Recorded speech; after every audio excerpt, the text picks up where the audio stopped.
Ar žinojai, kad tavo pinigai jau dirba? Tik klausimas, kam? Jei jie guli sąskaitoje, jie dirba bankui, o ne tau. Šiame video pamatysi, kaip net mažos sumos gali pradėti auginti tavo kapitalą, jei tik leisi pinigams dirbti už tave. Pagal Lietuvos banko duomenis, lietuviai bankuose ir kredito unijose laiko daugiau nei 26 milijardus eurų indėlių. Tai pinigai, kurie galėtų dirbti žmonėms, bet dažniausiai uždirba tik finansų įstaigoms. Sveiki, aš Auksė. Šiame video parodysiu, kaip tai pakeisti. Prieš kiek daugiau nei metus rimtai pasinėriau į finansų temą. Ne dėl diplomo ar darbo, o iš smalsumo ir noro suprasti, kaip pinigai gali dirbti už mane. Esu paprastas žmogus. Todėl apie finansus kalbu paprastai ir taip, kaip pati suprantu. Bet tam, kad pinigai pradėtų dirbti už tave, pirmiausia reikia suprasti, kas nutinka, kai jie tiesiog guli sąskait. Mes visi savo laiką išmainome į pinigus. Dirbam, stengiamės, aukojam dalį savęs. Bet kai tie pinigai tiesiog gulis banko sąskaitoje ar indėlyje, jie negrąžina jokios naudos. Stovi vietoje. Ir čia prarandam dvigubai. Pirmiausia, infliacija. Kol pinigai dirba, kainos kyla, o tas pats euras kasmet vertas vis mažiau. Tai tylus priešas, kuris po truputį griaužia mūsų santaupas. Antras, prarasta galimybė. Tie patys pinigai galėtų būti įdarbinti ir uždirbti mums, bet vietoj to jie snaudžia. Tai tarsi automobilis stovintis garaže su pilnu baku. Jis galėtų tave nuvežti kur tik norėtum, bet kol neįsėdi ir nepajudi iš vietos, jis nieko neduoda. Potencialas yra, bet naudos nulis. Įsivaizduok, kad turi darbuotoją, kuriam moki atlyginimą. Kiekvieną mėnesį jam pervedi pinigus, bet jis visą dieną tik snaudžia. Atrodo, kad žmogus yra darbe, bet realios naudos jokios. Taip ir su pinigais. Jei jų neįdarbiname, jie neneša jokios vertės. Ir čia kyla klausimas, kodėl tiek daug žmonių taip daro? Kodėl leidžiam pinigams snausti, užuot leidę jiems dirbti? Pirmiausia, finansinio raštingumo mums tiesiog niekas nemokė.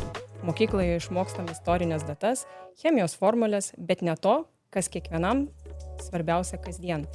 Kaip tvarkyti pinigus. Infliacija, palūkanos, investavimas. Visa tai liko už klasės durų.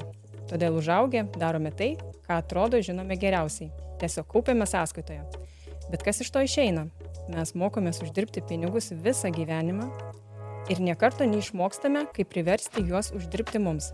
Tai tas pats, lyg visą gyvenimą turėtum telefoną, bet naudotum jį kaip žadintuvą. Tokie palyginimai padeda paprastai pamatyti, kaip veikia mūsų pinigai.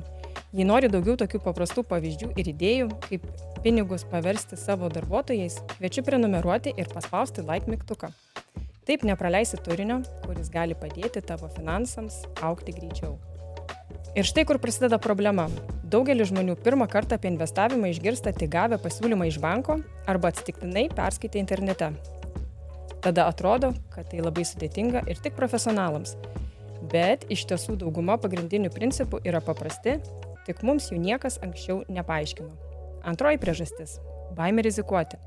Atrodo, kad sąskaita yra saugiausia vieta pinigams, bet iš tiesų tai tik iliuzija. Infliacija po truputį graužia mūsų santaupas, kaip vagis, kuris kasmet nukanda dalį vertės.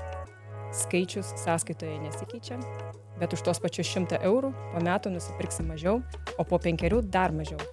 Rizikos neišvengi nė vienu atveju. Investuodamas matai sviravimus ekrane, o laikydamas sąskaitoje prarandi perkamojoje galioje. Tik skirtumas tas, kad viena rizika yra matoma, o kita nematoma. Ir ši nematoma rizika tyliai veikia kiekvieną, kas renkasi saugiausią kelią. Dažniausiai žmonės tai pajunta ne skaičiuose, o realybėje. Pavyzdžiui, komunalinių mokesčių sąskaita. Prieš kelerius metus už šildymą ar elektrą mokėjai ženkliai mažiau, o šiandien už tą pačią paslaugą tenka atseikėti gerokai daugiau. Tai yra nematoma rizika. Tavo pinigai skaičiais tie patys, bet realiai jų galia sumažėjusi. Ir dar viena detalė. Tarkim, bankas tau moka 2% metinės palūkanos. Atrodo, kad pinigai auga, bet infliacija šiandien siekia net 3,6%. Vadinasi, nors skaičius sąskaitoje didesnis, realiai gali nusipirkti mažiau. O ką tai reiškia tavo kasdienybėje? Pažiūrėkime į paprastą pavyzdį. Įsivaizduok, šiandien eini į parduotuvę su 50 eurų. Juos dar gali parnešti pilną krepšį. Duonos, mėsos, pieno, daržovių. O dabar keliamės į ateitį. Po 20 metų su tais pačiais 50 eurų neši vos kelias prekes. Ne todėl, kad parduotuvė pasikeitė, o todėl, kad tavo pinigai per tą laiką nedirbo ir prarado dalį savo vertės. Tas pats nutiktų ir su degalais. Ateityje užsipiltum daug mažiau nei šiandien. Ir čia atsiskleidžia pinigų galia. Jie gali ne tik stovėti vietoje ar nuvertėti, bet ir daugintis. Gerai, o dabar svarbiausia. Kaip šią situaciją pakeisti? Tam nereikia milijonų. Net mažos sumos ilgainiui keičia viską. Įsivaizduok, jei kas mėnesį investuotum po 50 eurų, per 20 metų įneštum apie 12 000 eurų.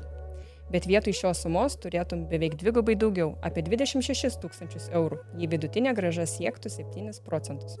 Tai nėra joks stebuklas, tai laiko ir palūkanų galia. Ir būtent šis efektas vadinamas sudėtinių palūkanų galia. Paprastai tai reiškia, kad uždirbi ne tik iš savo pinigų, bet ir iš jau uždirbtų palūkanų. Kitaip tariant, pinigai pradeda daugintis patys iš savęs. Kiekvienas euras tampa tarsi sėkla, viena auga lėtai, kita greičiau, bet metams bėgant jų vis daugėja ir jos pradeda auginti naujas sėklas. Taip ir pinigai, kai jie dirba, jie pradeda uždirbti daugiau, čia atsiranda magija. Laikas ir palūkanos padaro savo darbą. Tada natūraliai kyla klausimas, kur tie pinigai gali dirbti, kad iš tiesų pradėtų augti.